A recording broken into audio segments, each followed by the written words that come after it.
प्राध्यापक श्री नितीनजी बानगुडे सरांना या ठिकाणी प्राचारण करतो व शिवव्याख्यानासाठी बोलवतो। जय जिजाऊ।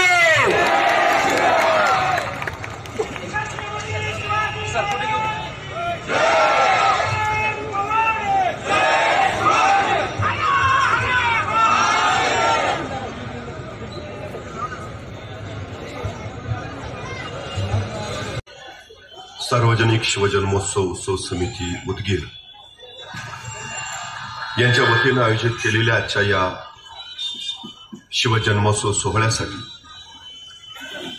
या ठिकाणी उपस्थित असलेले आजच्या कार्यक्रमाचे अध्यक्ष तथा महाराष्ट्र राज्याचे माजी गृहराज्यमंत्री तथा संसदीय कार्यराज्यमंत्री, या भागाचे कार्यसम्राट आमदार सन्मान्य संजयजी बनसोड, सामाजिक राजकीय क्षेत्रामध्ये कार्यरत असणारी उपस्थित आपण सर्व,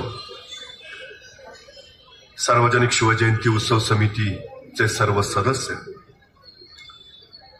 खरं तर इतिहास अनेकांच्या अभ्यासाचा विषय आहे, इतिहास अनेकांच्या संशोधनाचा विषय आहे, इतिहास अनेकांच्या व्यासंगाचा विषय आहे, इतिहास अनेकांच्या प्रेरणेचा विषय आहे, इतिहास अनेकांच्या अभिमानाचा विषय आहे, इतिहास अनेकांच्या स्वाभिमानाचा विषय आहे, इतिहास अनेकांच्या अस्मितेचा विषय आहे।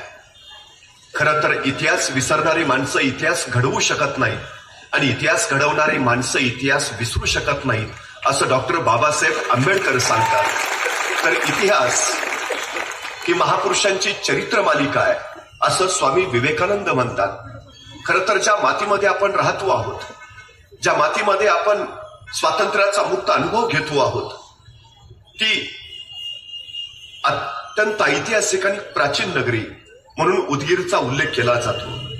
खरं तर स्वामी उदयगिरी महाराज तथा उग्रगिरी महाराज यांच्या नावानं उदगीर हे नामाभिमान लाभलेलं हे शहर बहामनी शासकांच्या काळामध्ये 12व्या शतकामध्ये उदगीर सारखा ऐतिहासिक किल्ला या मातीमध्ये उभारला गेला।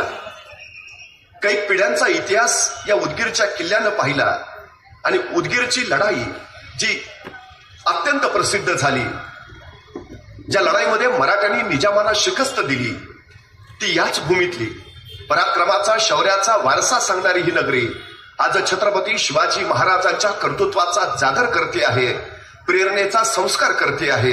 ही सगळ्यात महत्वाची आणि आनंदाची गोष्ट आहे। खरं तर जगाच्या पाठीवर सगळ्यात जास्त स्मारक आणि पुतळे जर कुणाचे असतील तर ते आहेत छत्रपती शिवाजी महाराजांचे। सगळं जग आज छत्रपती शिवाजी महाराजांचा अभ्यास करतं। का असं काय केलं? दक्षिण दिग्विजयाच्या निमित्तानं महाराज आंध्र प्रदेशमध्ये गेले। आंध्रातल्या त्या मुक्कामात महाराज श्री शैल मल्लिकार्जुनच्या दर्शनाला पोहोचले। महाराजांनी श्री शैल मल्लिकार्जुनचं दर्शन घेतलं। महाराज बाहेर आले आणि महाराजांच्या लक्षात आलं मंदिर देखणं आहे, मंदिर सुबक आहे, पण मंदिराला घाट नाहीत आणि महाराजांनी तत्काळ श्री शैल मल्लिकार्जुनच्या मंदिराचे सगळे घाट बांधून काढले। आतापर्यंत अनेक राजे महाराजे आले गेले असतील, अनेकांनी ते मंदिर पाहिलं असेल, अनेकांनी दर्शन घेतलं असेल, पण त्या मंदिराला घाट बांधावेत असं वाटलं ते फक्त छत्रपती शिवाजी महाराजांना। खरं तर महाराजांनी त्या काळात ते घाट नसते बांधले तरी काही अडचण नव्हती। महाराजांना कदाचित आताच्या काळात सांगता आलं असतं तो भाग कुठे माझ्या मतदारसंघात येतो, पण हा संकुचित विचार त्यावेळी नव्हता। ही व्यापकता छत्रपती शिवाजी महाराजांच्या दृष्टीमध्ये आम्हाला दिसते। एके दिवशी महाराजांनी दर्शन घेतलं आणि शिखराचं दर्शन घेण्यासाठी महाराजांनी वर पाहिलं। महाराजांच्या लक्षात आलं मंदिराच्या प्रत्येक कोपऱ्यावर एक गोपूर आहे, पण चौथं गोपूर बांधायचं राहिलंय, ते अपुरं आहे आणि तत्काळ महाराजांना वाटलं ते अपुरं राहिलेलं गोपूर बांधायला हवं। महाराजांनी आंध्र प्रदेश मधले काही मजूर गोळा केले, त्यांना सांगितलं की अपुरं राहिलेलं गोपूर बांधून पूर्ण करा, किती खर्च येईल? मजुरांनी रक्कम सांगितली, महाराजांनी तत्काळ पैसे दिले, गोपूर बांधायला सांगितलं आणि महाराज पुढच्या मोहिमेला निघाले। त्या पैशाच्या बळावर आंध्र प्रदेश मधल्या त्या मजुरांनी ते चौथं गोपूर बांधून पूर्ण केलं। गोपूर बांधून झालं आणि ते सारे मजूर एकत्र बसले। ऐसा राजा होणे नाही, कित्येक आले गेले, कित्येकांनी हे मंदिर पाहिले, कित्येकांच्या ध्यानी आले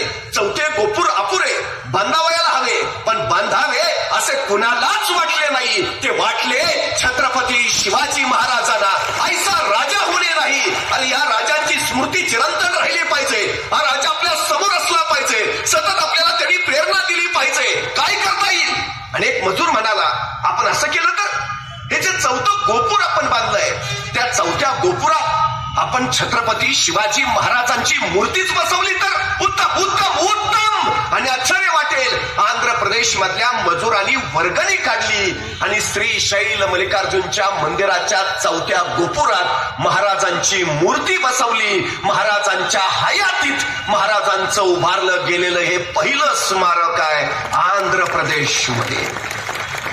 इथंच महाराजांनी एक ध्यान मंदिर सुद्धा उभारलं. मध्यंतरीच्या काळात त्या ध्यान मंदिराची पडझड झाली आणि आता त्याच ध्यान मंदिराच्या जागी छत्रपती शिवाजी महाराजांचं स्फूर्ती मंदिर उभा केलंय आंध्र प्रदेशमध्ये. महाराज दक्षिण दिग्विजय करत करत परत फिरले. येता येता कर्नाटकमध्ये आले. कर्नाटकात बेलवडे नावाचं एक ठाणं आहे. सावित्रीबाई देसाई नावाच्या ठाणेदारांनी तिथं राज्य करत होत्या. नवरा आदिलशाहीचा सरदार मरण पावला आणि नवऱ्याच्या पश्चात कारभार सावित्रीबाई सांभाळत होत्या. आमच्या सखोजीला वाटलं की सगळं जिंकत निघालोच आहे, तर हे बेलवाडीचं ठाणंही जिंकावं. कुणी सावित्रीबाई देसाई म्हणून आहे, सहज पराभव करता येईल. त्यांनी मोजकं सैन्य घेतलं आणि बेलवाडीच्या ठाण्यावर हल्ला चढवला. पण बाई मोठ्या चिवट आणि जिद्दीच्या, त्यांनी सखोजींचा सपशेल पराभव केला. आपला पराभव झालाय हे जर राजाला कळालं तर सखोजींनी पुन्हा प्रचंड सैन्य गोळा केलं आणि आपण ताकदीने त्यांनी बेलवाडीच्या ठाण्यावर हल्ला चढवला. यावेळी मात्र सावित्रीबाई देसाईंचा पराभव झाला. विजयाच्या उन्मादात सखोजीनं सावित्रीबाईंना कैद केलं. महाराजांच्या सामने चला. सावित्रीबाई कैद झालेल्या निघाल्या, पण जाता जाता अचानक थबकल्या, मागं वळाल्या. स्वतःचं तानं बाळ त्यांनी आपल्या सोबत घेतलं आणि म्हणाल्या, आता चला. तानं बाळ घेतलेल्या कैदी झालेल्या सावित्रीबाई महाराजांच्या समोर उभा राहिल्या. आपण कैदी आहोत, आपण पराभूत आहोत, आपण दोषी आहोत. हा राजा आता आपल्याला शिक्षा सुनावणार, सजा फरमावणार. पण महाराजांनी काही शिक्षा सुनावण्याच्या अगोदरच सावित्रीबाई धरदिशी पुढे झाल्या आणि स्वतःच्या हातातलं तानं बाळ त्यांनी महाराजांच्या मांडीवर ठेवलं आणि सावित्रीबाई महाराजांना म्हणाल्या, मी तुमची दोषी आहे, मी तुमची कैदी आहे. काही शिक्षा द्यायची असेल तर मला द्या. या साऱ्या प्रकारात माझ्या या तान्या बाळाचा काही दोष नाही. महाराजांनी मांडीवरच्या त्या तान्या बाळाकडे बघत स्मित केलं. चिटणीसाला इशारात झाली. चिटणीस दुधाची वाटी घेऊन आला आणि आपल्या मांडीवर असलेल्या त्या तान्या बाळाला महाराजांनी चमच्यानी दूध पाजलं आणि दूध पाजून झाल्यावर महाराज त्या तान्या बाळाकडे बघत सावित्रीबाईंना म्हणाले, हा आमच्या मांडीवर जो आहे ना, तो आमचा भाचा आहे. हा आमचा भाचा आहे म्हणजे तुम्ही आमच्या बहीण झाला. मग कुठला भाऊ बहिणीचं राज्य बळकावतो, कुठला भाऊ बहिणीला सजा सुनावतो, कुठला भाऊ बहिणीला शिक्षा देतो. सखोजी यांचं राज्य यांना परत द्याच, पण आमच्या बहीण म्हणून आमच्याकडून चोळी बांगडीसाठी यांना नवं राज्य जोडून द्या.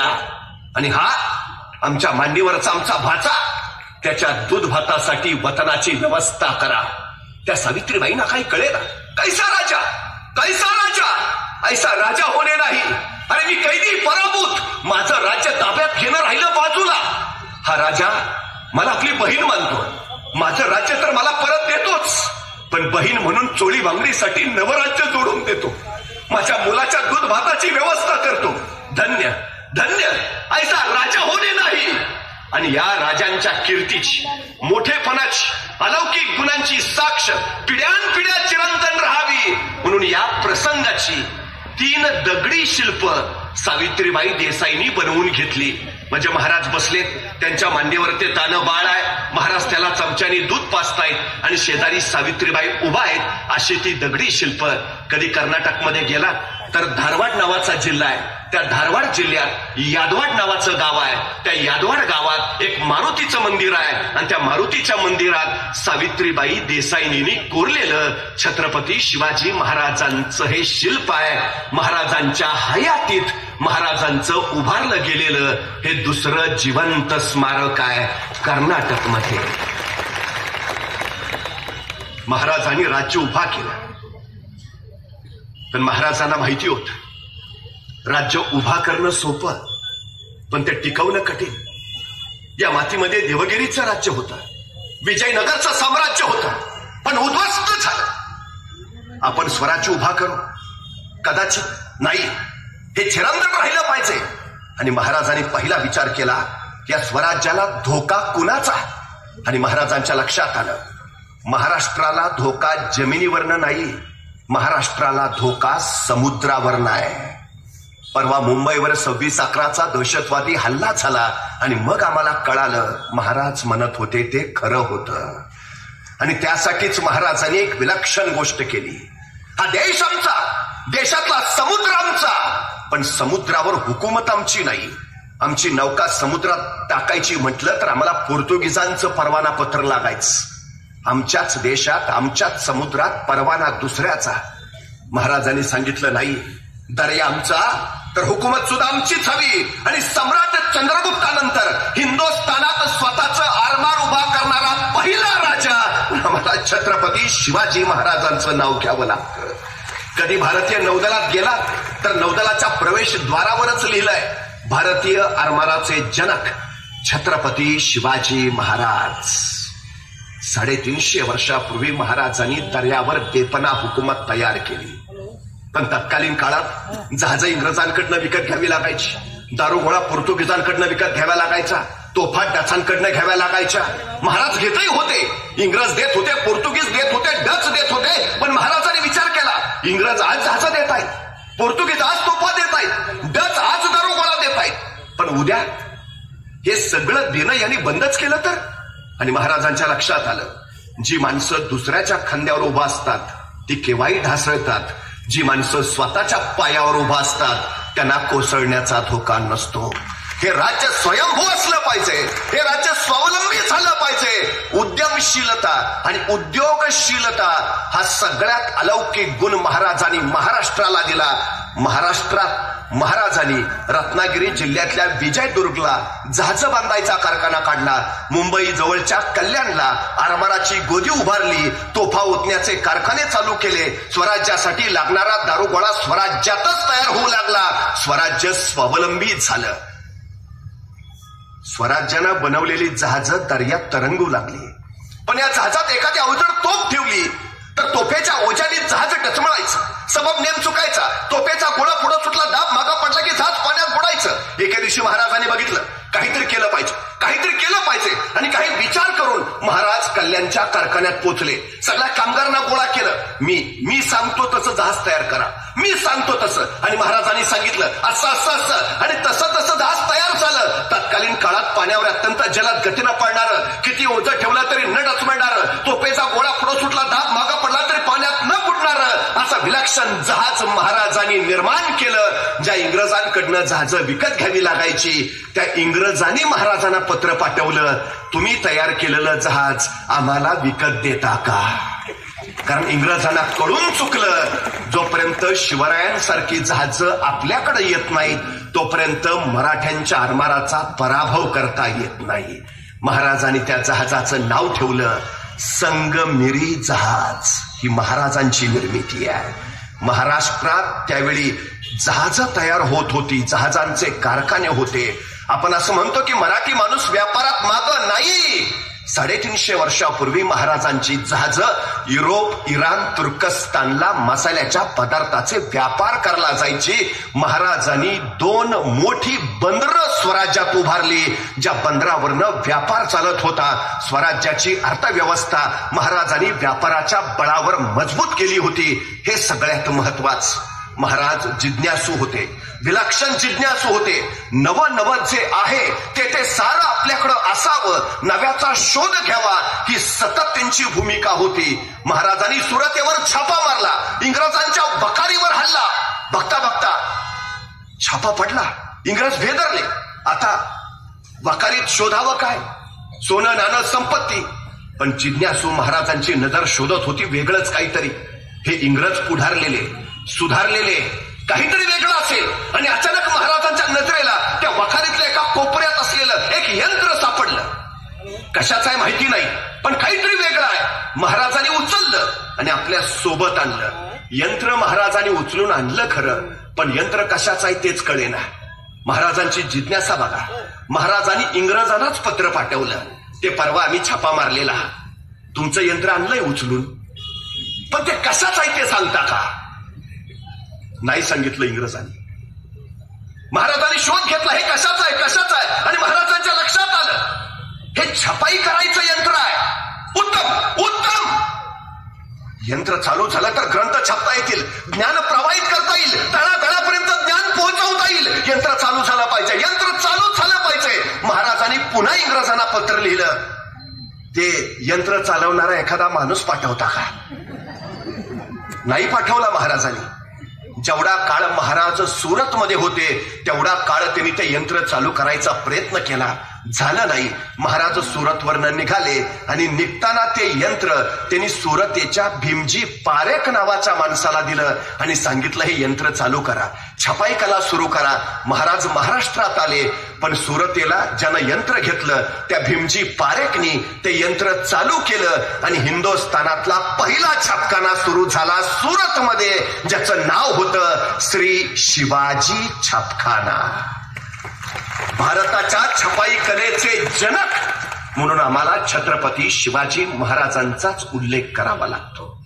महाराजांनी आरमाराच्या रूपानं दर्यावर बेपना हुकूमत निर्माण केली. जंजिराच्या सिद्धीला शह देता यावा म्हणून समुद्रातच दुसरी शिवलंका उभारली, सिंधुदुर्ग. हे काम विलक्षण. महाराजांचे बाराकेवे किती आहेत माहिती आहे? सिंधुदुर्गाच्या बांधकाम प्रमुखाला पत्र लिहिताना ते सांगतायत, वाळू चाळून घ्या, वाळू नीट धुवून घ्या.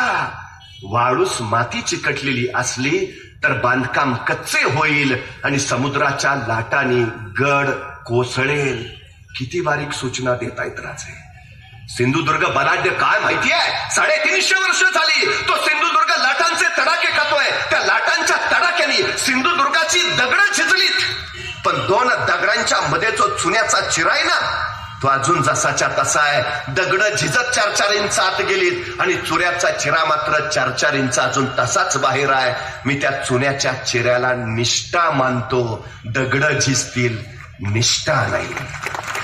महाराजांनी ही निष्ठा निर्माण केली या मातीत. या निष्ठेच्या बळावर माणसं उभा राहिली, लढत राहिली, मरत राहिली, समर्पित होत राहिली आणि त्यातून स्वराज्य उभा राहिलं. या निष्ठावंतांना वाटलं एवढा सिंधुदुर्ग किल्ला उभारला, महाराज आपली स्मृती इथं चिरंतन राहायला हवी, आपलं अस्तित्व इथं सतत असायला हवं. महाराज आपण आमच्या समवेत आहात असं आम्हाला सतत वाटायला हवं. महाराज म्हटले ठीक, काय करू? आणि त्या कामगारांनी चुन्याचा ओला गिलावा महाराजांच्या समोर आणला. महाराज आपल्या हाताचा ठसा यावर द्यावा, आपल्या पावलांचा ठसा यावर द्यावा. चिरंतन हे ठसे आपली सोबत करत राहतील, आपण आमच्या सोबत आहात हे सांगतील. आणि महाराजांनी त्या चिऱ्याच्या गिलावात आपला हात उमटवला, आपला पाय उमटवला. कधी गेलात सिंधुदुर्गावर तर महाराजांच्या हाताचे आणि पायाचे ठसे अजूनही तिथं महाराज असल्याची साक्ष देतील. महाराजांचं हे महाराष्ट्रातलं जिवंत स्मारक आहे. बाजूला अफाट दिसते. हे सगळं कशासाठी होतं, का होतं? महाराजांनी राज्य निर्माण केलं कुणासाठी? का? स्वतःला छत्रपती व्हायचं होतं म्हणून? स्वतःला राज्याभिषेक करून घ्यायचा होता म्हणून नाही. हे राज्य कुणासाठी, कशासाठी? महाराजांच्या राज्याचा वचननामा तरी काय? महाराजांच्या राज्याचा वचननामा एकच, सर्वांस पोटास लावणे आहे. 18 पगड जातीची, 12 बुलतेदाराची जी जी या मातीत उगवलेली माणसं असतील ना, ती सगळी पोटाला लागली पाहिजेत. पोट रिकामी असली की माणसं माना झुकवतात, पोट भरलेली असली की माणसांच्या पाठीचे कणे ताट राहतात. पहिलं काम हवं, मग दाम मिळेल, दामानं अन्न मिळेल, पोट भरतील आणि पाठीचे कणे ताट होतील. महाराजांनी लढाईनं स्वराज्याची सुरुवात केली नाही. महाराजांनी पुण्याची भूमी सोन्याच्या नांगरानं नांगरून या माणसांची पोट भरण्याचा पहिला उद्योग सुरू करून स्वराज्याची निर्मिती केली. पोट भरणं महत्वाचं आहे, सगळ्यात महत्वाची गोष्ट केली. बघा ना, महाराष्ट्रात आज 450 किल्ले आहेत. पैकी 360 स्वराज्यात होते. पैकी 110 किल्ले महाराजांनी आपल्या 35 वर्षाच्या आयुष्यात उभा केलेत. 50 वर्षात घर बांधून होत नाही आम्हाला. महाराजांनी फक्त 35 वर्षात 110 किल्ले उभारले. का? स्वराज्य बळकट करणं हा हेतू होताच, पण त्याहीपेक्षा महत्वाचा हेतू होता या मातीत उगवलेल्या प्रत्येकाच्या हाताला काम मिळालं पाहिजे. सुतार, लोहार, चांबार, न्हावी, जोशी, गुराव, वाणी, मुलाणी, साळी, माळी, धनगर, कोळी, आगरी, भांडारी सारी पोटाला लागली पाहिजेत. आणि त्याच्याही पेक्षा सगळ्यात महाराजांनी मोठं काम केलं. राज्याच्या कारभारात जोपर्यंत तुमचा प्रत्यक्ष सहभाग नसतो तोपर्यंत राज्य तुम्हाला तुमचं वाटत नाही. महाराजांनी स्वराज्याच्या कार्यात इथल्या शेवटच्या माणसाचाही सहभाग घेतला. एखादा सुतार लाकडाची फळी रांधायचा, त्यांनी रांधलेली फळी एखाद्या जहाजाला जोडली जायची, ते जहाज समुद्रात युद्धात उतरायचं, युद्धात मग विजय मिळायचा आणि तो सुतार छाती काढून सांगायचा त्या जहाजाची फळी मी रांधलीये, मी. कोण आनंद दिला महाराजांनी, कोण अभिमान दिला. इथला प्रत्येक जण स्वराज्याच्या कार्यात तेव्हा समर्पित व्हायला तयार झाला. बघा ना, कशाच्या जोरावर माणसं मरायला. महाराजांनी राज्याचं नाव तरी काय, महाराजांनी राज्य उभा केलं, पण स्वतः उभा केलेल्या राज्याचं नाव महाराजांनी शिवराज्य नाही ठेवलं असतं तरी आम्हाला अभिमानच वाटला असता. पण नाव ठेवलं स्वराज्य. स्व म्हणजे माझा. या मातीत उगवलेल्या कुणीही या राज्याच्या नावाचा उच्चार करावा. स्वराज्य, माझं राज्य. आणि मग माझा आहे ना, मलाच लढलं पाहिजे, मलाच झगडलं पाहिजे, मला चुंदलं पाहिजे, मलाच मेलं पाहिजे. उर्मीतल्या प्रत्येकात रुजली, भरली, फुलली आणि मग इथली माणसं मातीसाठी लढायला, मरायला, झुंजायला सिद्ध झाली. हे वैशिष्ट्य आहे. मला प्रश्न पडतो, काय दिलं महाराजांनी? किती नावं सांगावी? तानाजी, बाजी, येसाजी, कोंडाजी, कडतोच.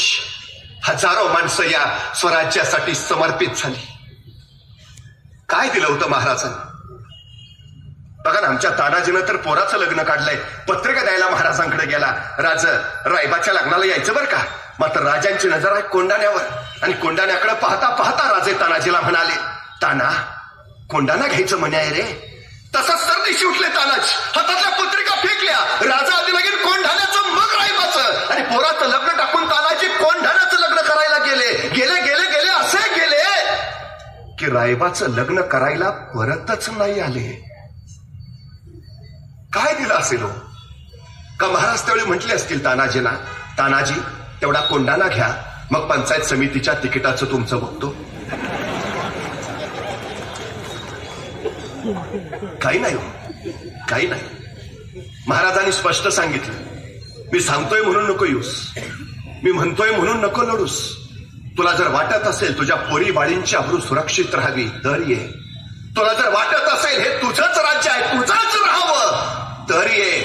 तुला जर वाटत असेल तुझ्या उद्याच्या पिढ्या सुखात नांदाव्यात तर ये. मी म्हणतोय म्हणून नको. इथला प्रत्येक जण हे माझं राज्य आहे आणि माझ्या राज्यासाठी मला लढलं पाहिजे यासाठी आलाय. महाराज चड्डी लंगोटीतले आपले सवंगडी सोबत घ्यायचे आणि दूरवर एखाद्या जंगलात जायचे.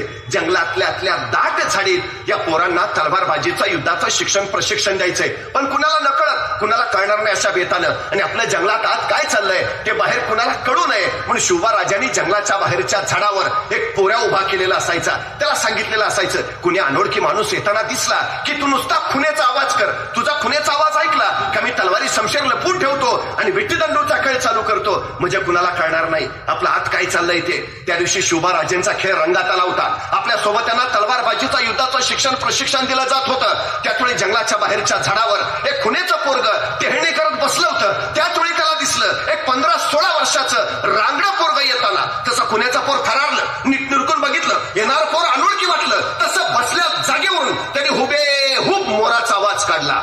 मोराचा आवाज म्हणजे खून शिवराजांना कळवायची की कुणी अनोळखी येत आहे, सावध राहा. शिवराजांनी मोराचा आवाज ऐकला. आपल्या सोबत्यांना सांगितलं, अरे तलवारी शमशेर लपून ठेवा, विटीदंडूचा खेळ चालू करा, कुणी अनोळखी येत आहे. पोरांनी तलवारी लपवल्या, विटीदंडूचा खेळ चालू झाला. तोपर्यंत जंगलाच्या बाहेरच्या झाडावरचं ते खुनेचं पोरग टप्प दिशी खाली पडलं होतं. 15-16 वर्षाच्या त्या रांगड्या पोरापुढे उभा राहिलं होतं आणि त्याला दमात घेऊन विचारत होतं, कोण र तू? आणि ते 15-16 वर्षाचं रांगडं पोरग सांगत होतं, रामोशाचा बहिर्जीजी. काय काम काढलं सर? काही नाही जी, राजांना भेटायचं होतं. का र? बोलू की राजांना, मग सांगतो.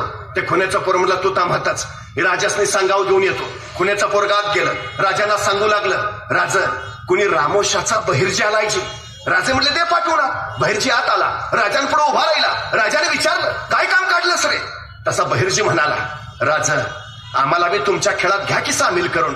राजाने विचारलं, काय येतं तुला? सगळं येतं जी. कसला बी आवाज काढतो, कुणाची बी नक्कल करतो. राजा वेशांतर तर असा करतो की तुम्ही बी ओळखायचा नाही. राजांना पटलं वाटलं माणूस कामाचा. असं असं असं मग चल ये आतापासूनच आमच्या खेळात ये. तसा बहिर्जी घुटमळला. म्हटला, राजा उद्यापासून येतो की जी. का?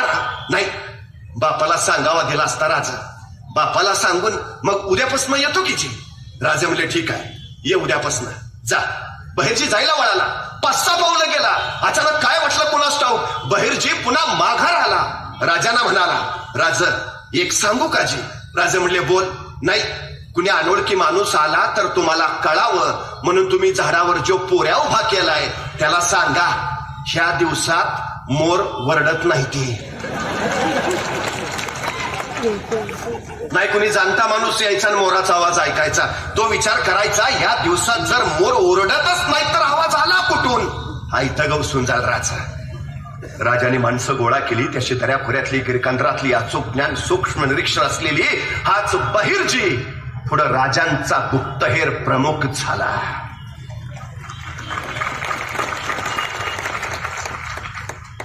रवींद्रनाथ टागोर एका ठिकाणी असं म्हणतात, हा देश विविध जातींचा, नाना पंथांचा, अनेक धर्मांचा, या साऱ्या लोकांना इथं मुळात एकत्रित आणणं कठीण. ते एकत्रित आले तर त्यांच्यात एकत्व निर्माण करणं कठीण. आणि ते एकसंघ जरी झाले तर त्यांच्यात राष्ट्रीयत्व पेरणं महाकठीण. पण हे अत्यंत महाकठीण कार्य 350 वर्षापूर्वी छत्रपती शिवाजी महाराजांनी या महाराष्ट्रात करून दाखवलं. आणि तेच त्यांच्या यशाचं सर्वोत्तम कारण आहे. सारी सोबत घेऊन महाराजांनी हे स्वराज्य उभा केलं. हे सगळ्यात मोठं वैशिष्ट्य आहे. महाराजांच्या पूर्वी लोक राजासाठी लढायचे. महाराजांनी पहिला क्रांतिकारी बदल केला. सैन्य राजासाठी नव्हे, सैन्य राज्यासाठी लढेल. राजा असेल नसेल पण सैन्य मातृभूमीसाठी लढत राहिलं पाहिजे. आणि म्हणूनच राजांनी राज्याभिषेकाची संकल्पना मांडली. कदाचित मी असेन, कदाचित मी नसेन, पण साऱ्यांचं असलेलं हे स्वराज्य टिकलं पाहिजे, चिरंतन राहिलं पाहिजे. आणि त्यासाठी त्यांना एक अधिष्ठान हवं. म्हणून महाराजांनी राज्याभिषेकाची घोषणा केली. महाराजांनी आपल्या सैनिकांना स्पष्ट आदेश दिला होता, रयतेच्या भाजीच्या देठालाही हात लावायचा नाही. पण कुठल्या रयतेच्या? आपल्या राज्यातल्या तर नाहीच. शत्रूच्या राज्यात जरी गेलात तरी शत्रूच्या राज्यातल्या शेतकऱ्यांच्या भाजीच्या देठालाही हात लावायचा नाही. महाराजांनी सक्त आदेश दिला. मंदिर, मस्जिद, चर्च धक्का लावायचा नाही. आपल्या राज्यातल्या नव्हे, शत्रूच्या राज्यात गेला तरीही धक्का लावायचा नाही. अजिबात हात लावायचा नाही. आपल्याच राज्यातल्या नव्हे, शत्रूच्या स्त्रियांना सुद्धा सन्मानच दिला गेला पाहिजे. हे महाराजांचं स्वराज्य कारण आहे. का आम्ही हा सगळा जन्मोत्सव, जयंती उत्सव साजरा करतो? सध्याचं राजकारण अर्थकारणावर चाललंय. 350 वर्षापूर्वी महाराजांचं राजकारण नैतिक मूल्यांवर चाललं होतं. हे त्याचं सगळ्यात मोठं वैशिष्ट्य आहे. आणि असं स्वराज्य महाराजांनी उभा केलं. 6 जून 1674 राज्याभिषेक झाला. राजाही छत्रपती झाले. लोककल्याणकारी राज्य अस्तित्वात आले. 750 वर्षाचं पारतंत्र्य हटलं आणि रायगडाच्या माथ्यावर स्वातंत्र्य सूर्य प्रकटला. शेतकऱ्यांचं, कष्टकऱ्यांचं, कामकऱ्यांचं राज्य या मातीमध्ये निर्माण झालं. हे राज्य कुणा कवायती फौजांनी उभा केलेलं नव्हतं. हे राज्य आपल्या काळ्या आईची सेवा करणाऱ्या शेतकऱ्यांनी स्वतःच्या घामावर आणि रक्तावर घडवलेलं स्वराज्य होतं. पण हा राज्याभिषेक होऊ नये यासाठी औरंगजेब जंग पछाडत होता. कसंही करून महाराजांचा राज्याभिषेक होताच उपयोगाचा नाही. आणि त्यासाठीच हा राज्याभिषेक उद्ध्वस्त करायची जबाबदारी त्यांनी सोपवली होती. ती नगर जिल्ह्यात श्रीगोंदा नावाचा तालुका आहे. त्या श्रीगोंदा तालुक्याच्या भीमेच्या काठावर बहादूरगड नावाचा एक किल्ला आहे. त्या बहादूर गडावर त्याचा दूध भाऊ होता, ज्याचं नाव होतं खान जहान बहादूर खान कुकलता शहबाज जंग. कसं जोरदार नाव आहे, खान जहान बहादूर खान कुकलता शहबाज जंग. आता काय काय लोक विचारतात त्याची बायको कसं नाव घेत असेल. आता आपल्याला काय करायचं आहे, पण नाव जोरात आहे, खान जहान बहादूर खान कुकलता शहबाज जंग. पूर्वी आमची नावं पण जोरात होती, तानाजी, बाजी, येसाजी, कोंडाजी, कडतोजी, बहिरजी. आम्ही आमच्या हाताने आमची नावं बदलली, दुसऱ्याची हांजी हांजी करायची सवय लागली. बघा ना, नाहीतर कुणी आमचं नाव घ्यावं पूर्वीचं त्याला जी म्हणावंच लागायचं. स्वाभिमान दिला होता महाराजांनी. पण याचं नाव जोरात. औरंगजेबानं त्याच्यावर जबाबदारी सोपवली, राज्याभिषेक उद्ध्वस्त करायची. प्रयत्न केले पण तरी महाराजांचा राज्याभिषेक झालाच. औरंगजेब भयान संतापला. त्यांनी या बहादूर खानाला खरमरीत पत्र लिहिलं, अरे तू करतोस काय, राज्याभिषेक झाला. या बहादूर खानानं औरंगजेबाला कळवलं, हुजूर मी उत्तरेकडनं प्रचंड प्रयत्न केले, पण बहुतेक त्या खुदाचीच इच्छा होती शिवराय छत्रपती व्हावे. काय अलौकिक उत्तर आहे. पण औरंगजेब संतापला होता आणि बहादूर खानाला माहिती होतं हा काय आता आपल्याला सोडणार नाही. पण औरंगजेबाचा आपल्यावरचा राग जाणं बहादूर खानाच्या दृष्टीनं महत्वाचं. कसा घालवावा राग. औरंगजेबाचं दुखणं बहादूर खानाला माहिती होतं. त्याला माहिती होतं टेबला खालून दिलं म्हणजे टेबलावरनं काम होतं. पैसा म्हटलं की औरंगजेब पागळायचा. आपल्यावरचा राग जावा यासाठी बहादूर खानानं औरंगजेबाला लगेच पत्र लिहिलं, हुजूर आता व्हायचं ते झालं, पण इथं बहादूरगडावर मी 1 कोटी रुपये नगद गोळा करून ठेवलेत आणि 200 दक्षिणी घोडी. बस एवढा पावसाळा संपू द्या, ही 1 कोटी रुपये आणि 200 घोडी मी लगेच आग्र्याला पाठवतो. औरंगजेबानं पत्र वाचलं, 1 कोटी भले पट्टी शाबास, दे लवकर लवकर लवकर पाठवून दे आणि इथनं पुढे जरा नीट राहा. रागच गेला औरंगजेबाचा 1 कोटी म्हटल्यावर. पण बहादूरगडावर 1 कोटी नगद आहेत ही बातमी जेवढ्या वेगात आग्र्याला औरंगजेबाला कळाली त्याच्या दुप्पट वेगात ती रायगडावर महाराजांना समजली की बहादूरगडावर 1 कोटी नगद आहेत. महाराज म्हटले, बरं झालं, नाहीतर राज्याभिषेकाला खर्च झालाच होता. महाराजांच्या यशाचं कारण काय माहितीये. महाराज सगळ्यात जास्त खर्च आपल्या गुप्तहेर खात्यावर करायचं. शत्रूची खडा माहिती महाराजांना असायची. आज औरंगजेबाला कळतंय बहादूरगडावर 1 कोटी आहेत आणि दुसऱ्या दिवशी महाराजांना गुप्तहेर खातं इतकं गोपनीय होतं महाराजांचं की महाराजांच्या गुप्तहेर खात्यातल्या बहिर्जी नायकांशिवाय इतरांची नावं सुद्धा इतिहासाला अजून माहिती नाहीत. इतकी गोपनीयता आहे. 1 कोटी महाराजांनी सांगितलं, बरं झालं. आणि त्यांनी बोलावलं आपले सरसेनापती हंबीरराव मोहिते. हंबीरराव येते झाले. जी महाराज. हंबीरराव बहादूरगडावर 1 कोटी नगद आहेत. आणतो. काय संवाद आहे बघा. महाराज म्हणाले, हंबीरराव बहादूरगडावर 1 कोटी नगद आहेत. आणतो. कारण देणं प्रकारच नाही. हंबीरराव असं नाही म्हणले, नाही महाराज बरोबर आहे तुमचं, पण जरा दिवस पावसाळ्याचे, मलाही सर्दीची अलर्जी आहे, उद्या एवढा पावसाळा बघू ना परत. नाही हो, नाही. शिवचरित्र जगातला एकमेव असा इतिहास आहे जिथं तुम्हाला कुणी कारण देतानाच भेटत नाही. याची पाहत नाही. जी माणसं कारण सांगतात ती कधीच विजयी होत नाही आणि जी विजयी होतात ती कधीच कारण सांगत नाही. महाराजांनी हंबीररावांना सांगितलं, हंबीरराव बहादूरगडावर 1 कोटी नगद आहेत. आणतो. बरं, आणणं सोपं आहे. बहादूरगडावर 35,000ची खडी फौज आहे. त्या 35,000 फौजेच्या तावडीतनं 1 कोटी आणायचे म्हणजे किमान 50,000ची फौज घेऊन गेलं पाहिजे. मग रायगडावर त्यावेळी 50,000ची फौज आहे? नाही हो. स्वराज्याची पद्धत अशी, दसऱ्याला सीमोल्लंघन करावं, स्वराज्य संवर्धनासाठी बाहेर पडावं, अक्षय तृतीयाला परत यावं आणि शेतीच्या कामाला लागावं.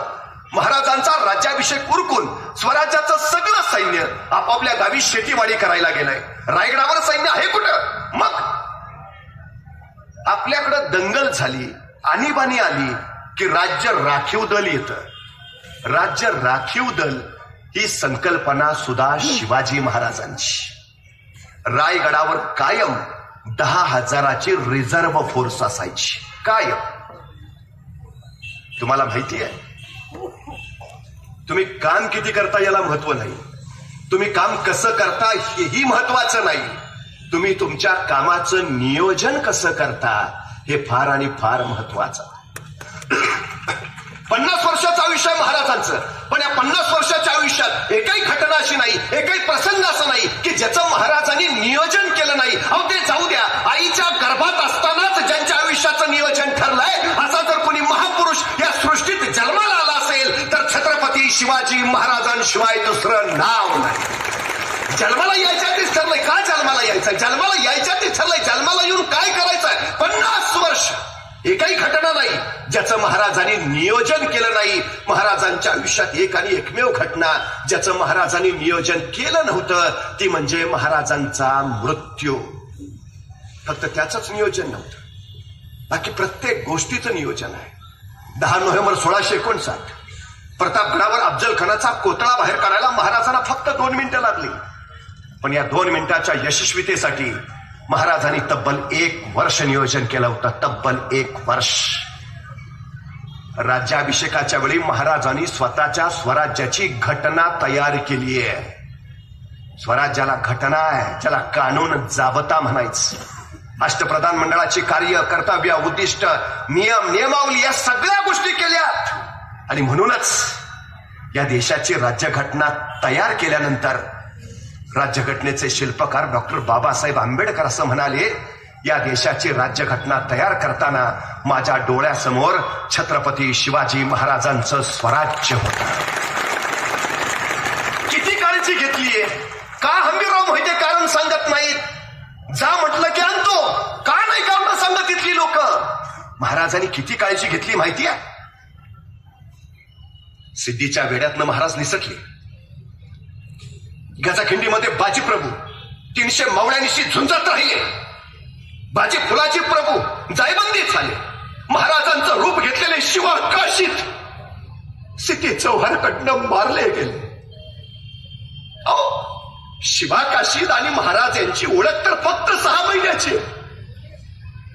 महाराजांनी पन्हाळा घेतला आणि त्या पन्हाळ्याच्या पायथ्याच्या गावातली तर्रीबाण पोरं महाराजांकडे आली. आम्हाला ईश्वराच्यात काम करायचंय. त्यातच एक जण होता, हा शिवा काशीद. 6 महिन्याची ओळख आहे. आणि महाराज त्या शिवाला विचारतात, शिवा आमचं रूप घेतोस? ए शिवा, मरायला तयार होतोस? शिवा म्हणला होतो. जातो. गेला, परत आलाच नाही. काय दिलं असेल महाराजांनी? काय मातीसाठी मरायला ही माणसं कशी तयार झाली? त्या गजाखिंडीमध्ये बाजी प्रभू महाराजांना सांगतायत, राजे शत्रू पाठीवर, निमे लोक घेऊन आपण पुढे जा. आम्ही निमे लोक येथे झुंजितो, स्वराज्यकारी आम्ही मरितो. आमच्या मुला लेकरांसाठी महाराज साहेब समर्थ. शेवटचं वाक्य काय? तयारी आहे आमच्या मुला लेकरांसाठी महाराज साहेब समर्थ. काय केलंय महाराजांनी असं की माणसं स्वराज्यासाठी मरायला काळजीच नाही त्यांना? बाजी प्रभू, फुलाजी प्रभू मारले गेल्यानंतर महाराज त्यांच्या गावी गेले, कुटुंबियांचं सांत्वन केलं. बाजी प्रभू आणि फुलाजी प्रभू यांना एकूण 8 मुलं. महाराजांनी या 8ही मुलांना स्वराज्याच्या सेवेत दाखल करून घेतलं. अनुकंपा तत्वावर नोकरी हा उपक्रम छत्रपती शिवाजी महाराजांचा. आता ठीक आहे, ज्यांची मुलं वयात आहेत, जी सेवेत काम करायला तयार आहेत, त्यांना घेता येईल. पण जे सैनिक स्वराज्यासाठी धारातीर्थी पडतायत, ज्यांची मुलं छोटी आहेत, त्यांचं काय? महाराजांनी रायगडावर अशा लहान मुलांसाठी बाल दरवेशी गृह उभा केलंय.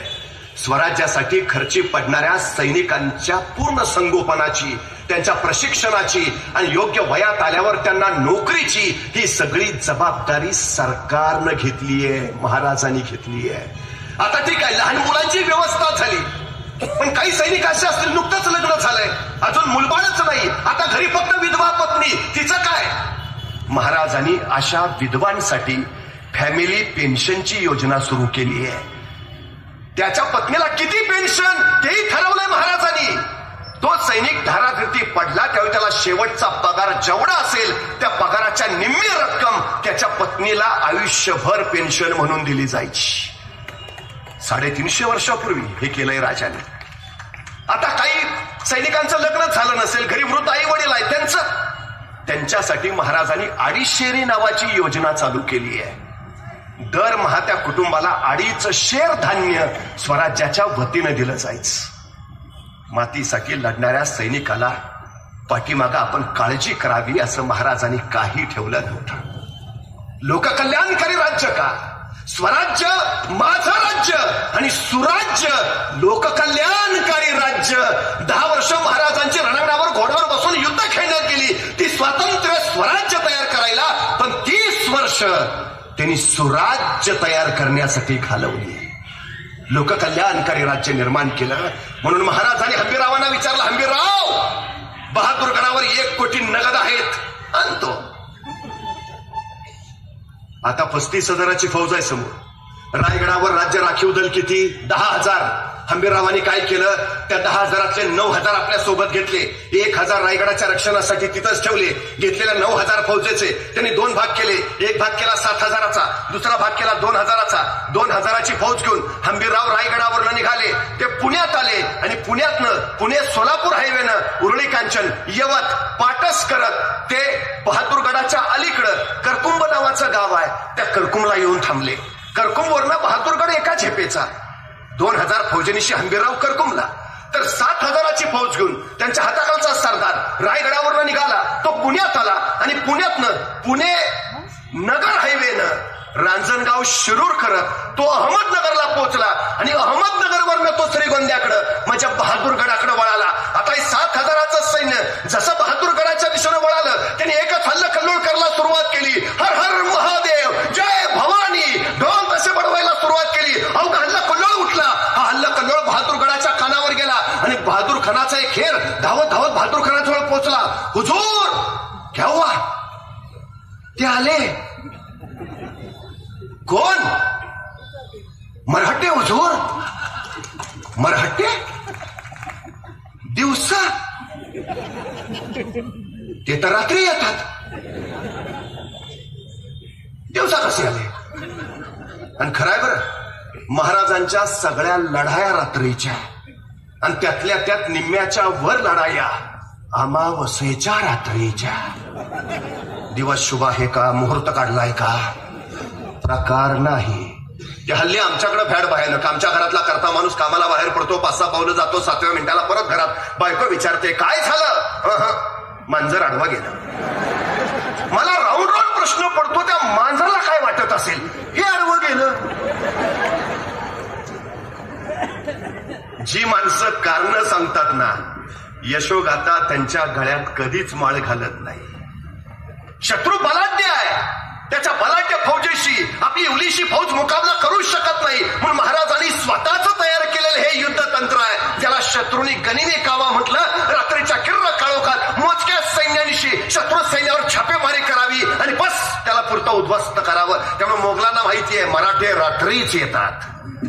पण तोपर्यंत बहादूर खानाच्या कानावर सुद्धा हर हर महादेवच्या आरोळ्या पडल्या आणि बहादूर खानाला खात्री पटली आलेत. पण ज्या अर्थी दिवसा आलेत भयानक आले असणार. कारण आपली 35,000ची फौज आहे. आपल्या 35,000 फौजेबरोबर हे दिवसा लढायला आलेत म्हणजे मराठे 50,000 तरी असणार. बहादूर खानानं काय केलं? आपल्या बहादूरगडावरच्या सगळं 35,000 सैन्य बाहेर काढलं. वॉचमन गेटमनच ठेवले तिथं आणि 35,000 सैनिकून निघाला मराठ्यांच्या रोखानं. आता मराठे धावत हर हर महादेव जय भवानी. तिकडून मोगल तसेच यलगार तख्ताक देंदीन आक्रमण. बहादूर खान कडला चलो आगे आक्रमण. दोन्ही फौजांनी सामने आल्या. आता तुंबई तोंडार रणसंग्राम माजणार. कडला बहादूर खान आक्रमण. उसळे मराठे हर हर महादेव. तलवारी उचलल्या गेल्या आणि वार होणार. अचानक मराठ्यांनी रिव्हर्स गिअर टाकला. भागो. त्या बहादूर खानाला सुचायचं बंद झालं. मराठे पुढं मोगल माग, मराठे पुढं मोगल माग. 5 मैल झाले, 10 मैल झाले, 15 मैल झाले. मराठे मागं वळूनच बघेनात. आता मराठे मागं वळून पण बघेना तसा बहादूर खान म्हटला, रुक जाओ गए, भाग गए हो. मला वाटलं 50,000 असतील, हे 7,000 आहेत. आपली 35,000ची फौज बघूनच पळून गेले. आता नाही यायचे वापस. चलो. त्यानं सगळं सैन्य वळवलं, निघाला बहादूरगडाच्या दिशेनं. 10-12 मैलच गेला असेल तेवढ्या त्याचा मागचा हे अचानक ओरडला, हुजूर मराठे परत आले. आता मात्र बहादूर खानाला अरे काय पद्धत आहे का, अशी असते करावं लढाई. त्या बहादूर खानाला सुचायचं पण झालं. बरं आता मराठे येत आहेत म्हणल्यावर पुढेही जाता येईना. सगळं सैन्य त्याने गर्दीशी वळवलं, परत निघाला मराठ्यांच्या दिशेनं. आता मराठ्या जोशात घुसायचं आणि कापायचं. बहादूर खान सुद्धा तावात आला. यलगार तक देन आक्रमण. दोन्ही फौजा आमने सामने आल्या. आता तुंबळ युद्ध होणार, तलवारी उचलल्या गेल्या आणि वार होणार. मराठ्यांनी परत रिव्हर्स गेअर टाकला. त्या बहादूर खानाला काय लपाछपी चालली आहे करा. मराठे पुढं मोगल मागं, मराठे पुढं मोगल मागं. 5 मैल 10 मैल 15 मैल मराठे पुढंच, मराठे मागं वळून पण बघेनात. मग बहादूर खान म्हणला, रुक जाओ गए. उगा हुलकावणी दाखवायला आलते, आता नाही यायचे परत. चलो वापस. त्यानं सैन्य वळवलं, निघाला बहादूरगडाच्या दिशेनं. 5-6 मैलच गेला असेल तेवढ्या त्याचा मागचा हेर परत ओरडला, हुजूर मराठे परत आले. आता मात्र बहादूर खान संतापला. आता काय व्हायचं ते होऊ दे. आता जातील तिथपर्यंत ताणायच, नाहीतर हे दिवसभर खेळवत बसतील आपल्याला. त्यांना पक्का आता काय व्हायचं ते होऊ दे. जातील तिथपर्यंत ताणायच माझा, आता सोडायचं नाही. आपल्या सैन्याला तिने सांगितलं, सावध राहा, सजग राहा. सैतान हे मराठे कुठेही उगवतात, कुठूनही गायब होतात. पोटात काही नसलं तरी पाठीचे कणे ताट ठेवतात, शत्रू संपवतात आणि मग पुढे जातात. सजग राहा, सावध राहा. आपल्या सैन्याला तयार करूनच घेऊन निघाला. मराठे सुद्धा आता ठरवलेला. आता 2 वेळा हुलकावणी दिली, घुसून कापू. दोन्ही फौजा परत आमने सामने आल्या. आता तुंबळे युद्ध होणार. कडाडला बहादूर खान आक्रमण. तलवारी उचलले गेल्या, वार होणार. मराठ्यांनी परत रिव्हर्स गेअर टाकला. भागो. पण आता बहादूर खानाचं ठरलेलं, जातील तिथपर्यंत ताणायचं, आता सोडायचं नाही. मराठे पुढं, मोगल मागं. मराठे पुढं 5 मैल 10 मैल 15 मैल 20 मैल. नगर आलं, बहादूर खान मागच. बघता बघता मराठ्यांनी नगर सोडलं, शिरूर गाठलं. बहादूर खान मागच. मराठे बघतायत बहादूर खान येतो तसं मराठ्यांनी झेप टाकली. मराठ्यांनी रांजणगाव गाठलं. बहादूर खान शिरूरला पोचला. जसा बहादूर खान शिरूरला पोचला त्याचा सरदार म्हणला, हुजूर मराठे गए, अब लवचक तू गप. काय व्हायचं ते होऊ दे, पण आता जातील तिथपर्यंत ताणायचं, आता सोडायचं नाही. बहादूर खान ऐकायला तयार नव्हता. मराठ्यांनी तोपर्यंत रांजणगाव सोडलं. बहादूर खान शिरूरवरनं रांजणगावला पोहोचला. तोपर्यंत मराठे पुण्यात. आता मराठे जसे पुण्यात पोहोचले, काही मराठे कात्रजच्या घाटात, काही मराठे सिंहगडच्या घाटात आणि उरलेले मराठे सासवडच्या घाटात. बहादूर खान पुण्यात आला खरा, पण त्याला मराठे कुठं दिसेच ना. यही तो थे, कहा गए, ढूंढो. सगळे मोगल मराठ्याला शोधायला लागले, पण सापडतील ते मराठे कसले. वैताग लावू शोधून शोधून. त्याला काय माहिती करू शकतात. एक वारा, दुसरा वाघ आणि तिसरे मराठे.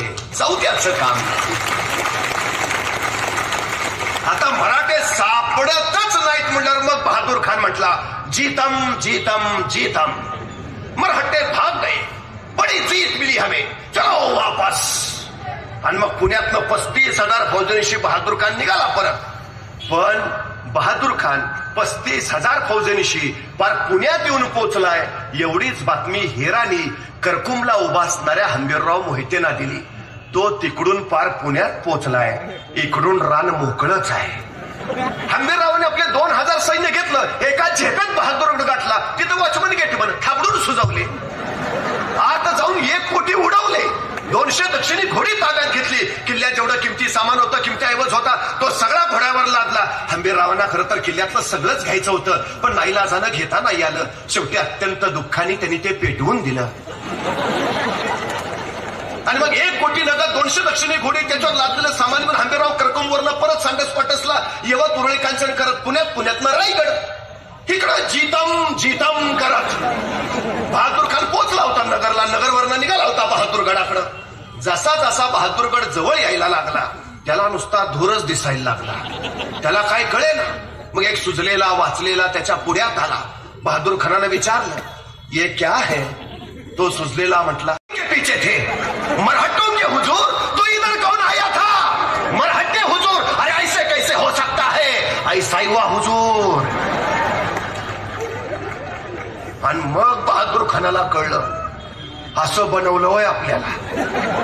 म्हणजे 7,000 मराठ्यांनी आपल्याला इकडून इकडं पळवत नेलं आणि 2,000 मराठ्यांनी तिकडं काम तमाम केलं. या खुदा कैसे है ये मरहट्टे? मला सांगा, शत्रू किती आहे? 35,000. महाराजांचं सैन्य